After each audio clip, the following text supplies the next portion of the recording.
the number one part, if you're making a portfolio, is asset allocation. If you look at any book on investments or any book on portfolio management, on page 1, it will say asset allocation determines 85 to 90% of your returns. So does this mean that, whether you choose to be in Indian equities, Indian debt, US equities, China equities, whatever, that is going to determine most of your return rather than the individual stocks that you choose there.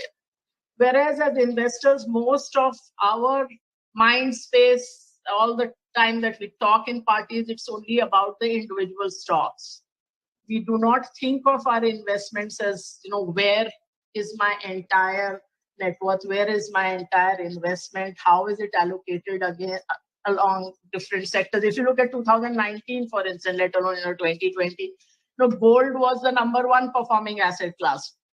I think it was up 20% or so. Government securities did very well. Both of them did far about 3 times what the Indian market returned in equity terms. But most people at that time had not thought of allocating their money to these other asset classes. Important thing. And linked to that is that when you talk of asset allocation, again, it is not just defensive versus aggressive sectors. It is not value versus growth. You have to look at all global asset classes. So this means equity across markets. It means also other asset classes like commodities. So you have to look at that, because again, people think going global means if I go and buy a NASDAQ ETF, I'm done, I'm globally diversified.